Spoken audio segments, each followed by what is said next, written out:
Awe imai no sunua e onema hoke pori ada o emaso. Okay. Ibata. Okay. Bete ikeyo wano magwalele. So my dona we oh. Iho. What educated woman. Ibele bawoti. Kate nika inyo wukaweni. Konya wuko wa. Okay. You believe in Mama, la we will get tame fast in every work one here with ado for the voice now because you are an educated woman. Tamia.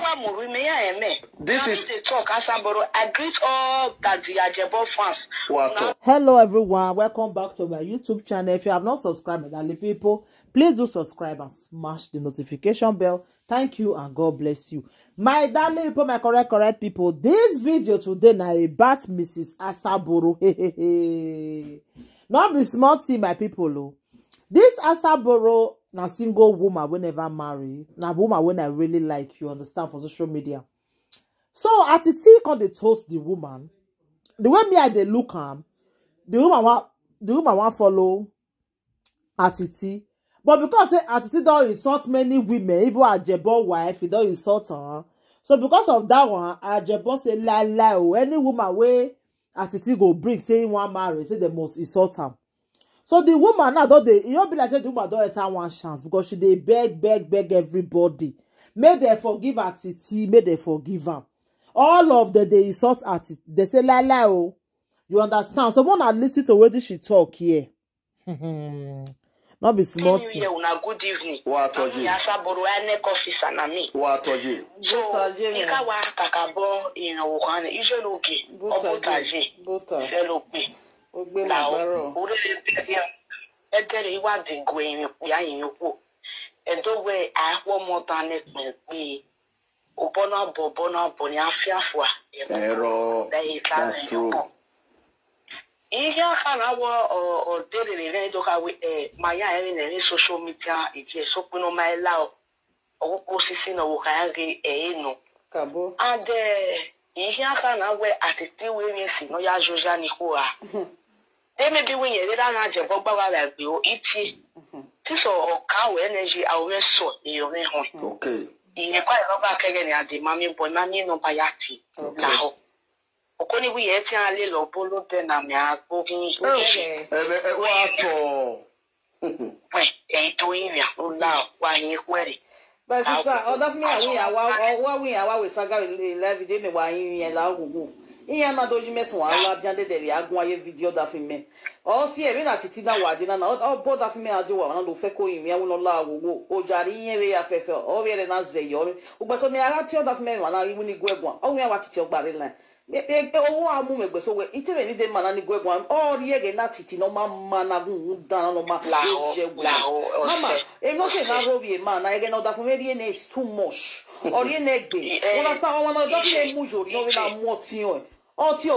But that insult is too much now. At least the woman see they beg. You all see they swear for her, they insult her. I don't say Atiti fuck up. Wait till they insult women. It really fuck up. But at least make una still forgive her.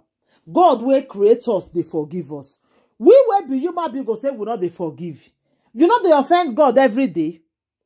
You know they offend God every day. So why you not go want forgive? You go still forgive, my sister.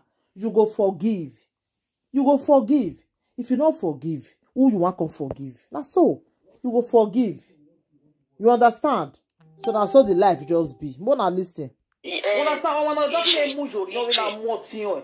Oh, tio, we je ya fefefe. O ma ege dana ri gbofo wa ro. You know do ya fit tag you la for more than 1 year.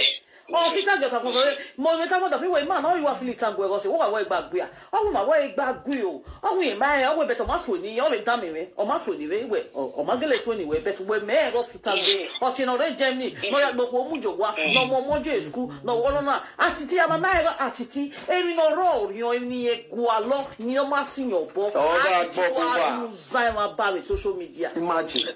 So, but anytime I am a mess of any anarchy, okay, na trick. Sister. Did you know how many times this idiot called me to beg my wife now? In a wo say I mean. But then I preach a guy now, this idiot, no,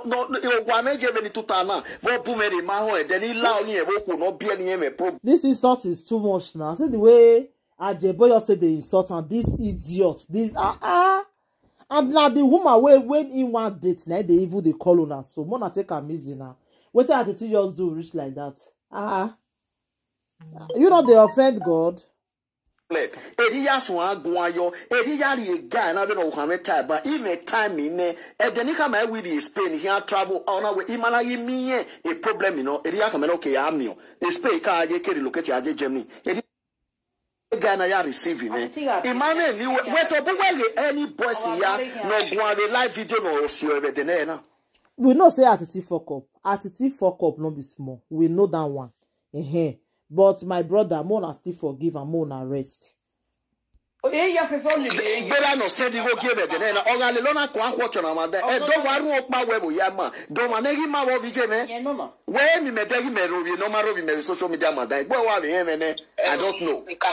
Because every video na do me by me be we o ma be nu gbeje we ni to agugu no robi ku edo be dede gbe ya. Vije get stay anyway. Here do gugu awu ye go aloku a. Stay no because every we go be. That's it be no go. Baba, yes. Yes. Edo we any car type or one me. I'm your one at all. Or one and bany. Agba how we give no me. Yes. Just the way no social media na do diri na ona do biaba. Bioko. Yes. Ala come jamba ya imuri. Ala yo eba muri. Amare guru that way to we ran ore be go ma. Aya koko. Obie dogelekin wa po. So ije edere una video ni for maybe yen wa mo bo mi re ya re fo. Iwa digwe iho ya fefe ya fe gbe bo mi opo ke Nigeria pe. Because we na go ya gele atano we are oro wiko on your guy complain no ga ro e we understand me na. Now the bomia we ore and we or our friend on one e don't we no so bon one ese wari o we you down so no la go my sister na ya one on we maniga we ko no ya do describe me ya na social media my sister wa here for 10 minutes wa only normal people ya here this Ajebo in math not just good at all. How you tell us they call they describe? I beg you, Mona forgive me. Atiti na person way me I see like for the social media. They funny, you understand? So even though say because of what he do, my sister Mona still forgive him. Minutes no ya go work ya gba fe we normal person no. The other 10 minutes is okay. On when we were begging animal in uniform. I'm telling you the fact. And you know why I go ajere wa go. On when who do I go gba no bia na. E na gba na. Here do I go wo ko we no wo ko ji. O bia no bia mo pa no bia va no bia. O do aju wo ko ba sagba. And wo bia we ye mu jogwa. O we ye mo tin no we wo we. Or wala diame no work back any amount of more than 40 years. Who do argue even wage? Why we don't tell any way wage? EJ, no ya zera no raw. EJ, no ya zera no raw. When my belly table no jot enough for that in a year. Egagini we can area. Iho ni muwe ba titi bu be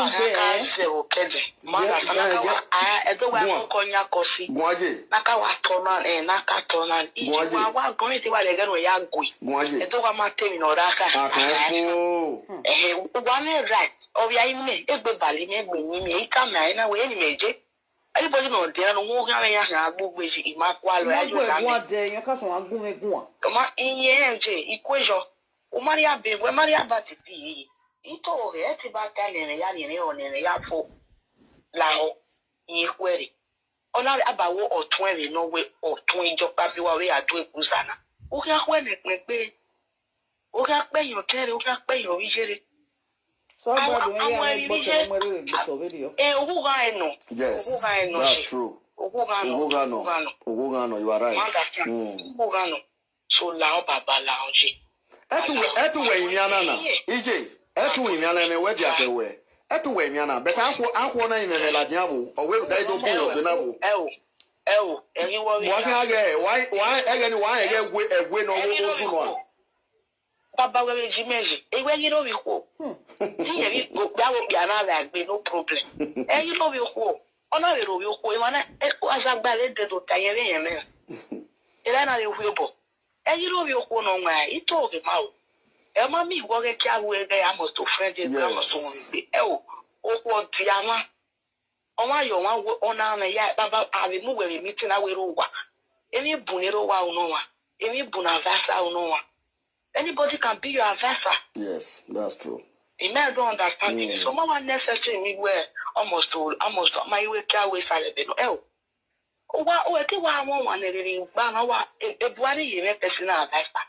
That's true. You are right. We understand papa so okay, my darling people, anything you wanna think about this video, Mona leave on a comment for me. May they allow this woman make it follow Atiti so that make it straighten Atiti. May Atiti they okay.